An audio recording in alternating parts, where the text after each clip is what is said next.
Hey everyone, welcome to my 10-minute guide on Dota Underlords offense rankings. We'll be looking at the offensive alliances in the game currently and rank them according to how powerful I think they are. As you can see on the chart, I rank hunters and mages highest, but don't worry, trolls, assassins, and perhaps even demon hunters could be viable. I think right now the game is in a fairly good place where most strategies are fairly viable. Of course, there are some that are better than others. Heartless and Dragon at the bottom are not part of the ranking, but they are very important to keep in mind because they can easily synergize with one or more of the alliances above. Hunters, I feel, are in a strong position because their heroes are very strong. The alliance itself is not much to write home about.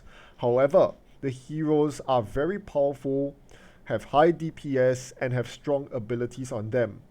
The AoE abilities means that they can hit multiple targets late game, which is very important when both you and your opponent have many heroes, 9 or even 10 heroes. The AoE abilities would be very relevant in increasing your already high damage from your attacks. The best part is you can synergize the hunters with some other powerful alliances. Brawnies are a very good alliance because they can be placed in your front line, allowing you to have tanking power while your hunters beat at your enemies from the back line. Scaled will protect you against magic attacks that might come from mage lineups, and of course there is Heartless, which goes well with the Drow Ranger, which is also a hunter, in amplifying your hunter's attack damage. Mages are the other powerful synergy because they are so offbeat, very different from everyone else because they amplify magic damage like no other.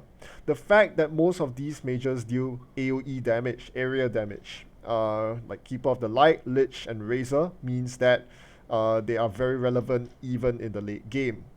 They also have very strong synergies, most notably the humans, because a lot of the mages are humans, but there's also the powerful dragon, as well as Primordial, which protects you against physical attacks. Trolls are pretty okay. The trolls are good only because Troll Warlord as a hero is very powerful, high damage, ranged, and fairly tanky itself.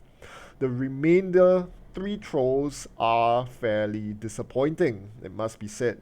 They are early game heroes, level $1 and $2 heroes, so they have below average hit points and damage when it comes to the mid to late game and will be liabilities on your team. You are kind of forced to run all three trolls in order to get the full troll synergy, which gives your entire team extra attack damage. And yes, this is a liability when you are forced to include three heroes that don't pull their weight. Thankfully though, with trolls you can go two different routes, which hopefully help you with tanking as well as damage. You could go the warrior brawny route with heroes such as Axe and Juggernaut, which serves as good frontline as well as damage, which is amplified by your troll synergy. Or you can go the knight route, since Bad Rider's a knight, having extra knights means that all your knights are that much tankier. Either way, you definitely want a shaman on your team to make use of the shaman synergy. Assassins are fairly weak in my opinion. I would usually rank them below tier B, but with the Pocket Sand perk, they immediately rise to dominance. The biggest problem with assassins is that they are all very squishy, low hit points, very easily destroyed. However, with Pocket Sand, enemies find it more difficult to hit you with spells because they have less mana and they attack you for less damage. So your team can easily wipe them with the powerful damage that assassins boast. It really comes down to Pocket Sand. Without this perk, assassins just don't do very well. Similarly, demons and demon hunters are very reliant on strange bedfellows for damage. Demons are fairly strong by themselves. However, the other alliances just happen to eclipse them by that much. The real reason why demons are even playable is Terrorblade. Terrorblade is a very strong hero simply because it gains a the truck ton of bonus damage from its Metamorphosis skill. Once it transforms into a ranged hero, at 2-star it gains 3 times bonus damage, and at 3-star it just demolishes everything. And because of this, games are very swingy. Most matches come down to whether your Terrorblade manages to get its transformation off or not, whether it's focused down or not. And because of this, you'll find yourself winning certain matches very handily while utterly losing other matches. Because of this variance, this inconsistency, maintaining a win streak is difficult, and that's why the Demon Hunter strategy is not as reliable as some of the rest that I've discussed earlier. Right, Savages I think are the weakest alliance in terms of dealing damage, simply because their heroes are just not that good. Their attack damage is weak, and while some of them have summons which benefit from the Savages alliance, these summons are vulnerable to AoE spells which hit both the main hero and the summon at the same time for extra damage. Instead, I would recommend playing Savage only as a side combo, so going for a main alliance, one of the other main alliances. If you manage to have a Savage on your team, you can pick up a second Savage to boost your entire team's damage by 10%. A very good example of this would be if you are using Assassins as your main alliance. You would be playing Sand King, which is a Savage, so by picking up a second Savage such as Lycan, you will enjoy a 10% attack damage bonus to your entire team, which is a nice side thing that's going on. Dragons are pretty similar.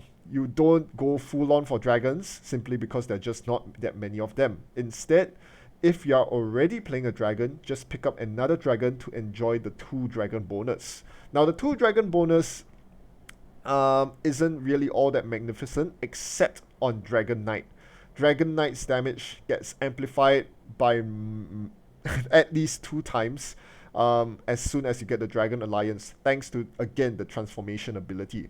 Not only do you get double damage pretty much, if your dragon is 2-star or higher, you even get splash damage, and on top of that, your Dragon Knight becomes ranged, allowing you to position the Dragon Knight further back, where it will survive longer and hence throw out more attacks.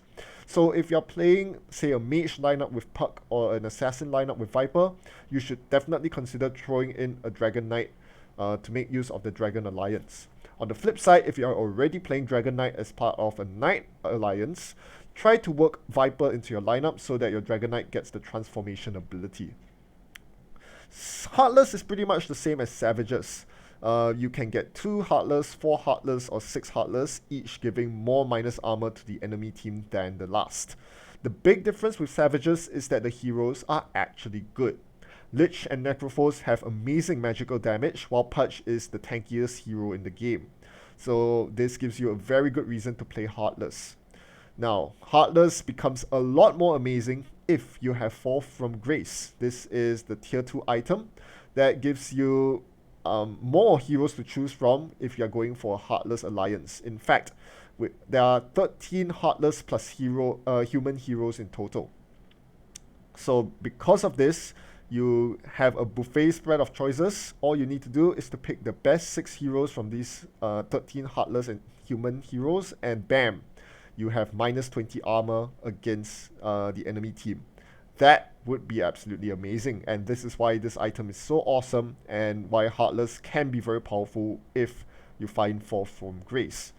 Even without this item ability, going for 2 Heartless or even 4 Heartless is still justifiable, simply because the Heartless heroes themselves are very strong. Right, so that's more or less it for this quick guide. You can look at this table where I've basically translated all the damage bonuses into figures that you can compare, bonus translated into DPS, for a side-by-side comparison of all the alliance abilities. So as you can see, Heartless and Mages give the best amount of damage. Assassin 9 actually gives more, but that requires you to assemble 9 Assassins, which is kind of a tall order. The other alliances are not that fantastic, as you can see. Right, hope you learned a thing or two from this video. Again, this could definitely become very outdated if you're watching this too far in the future. Keep that in mind. Otherwise, thanks for watching. I'll see you in the next video.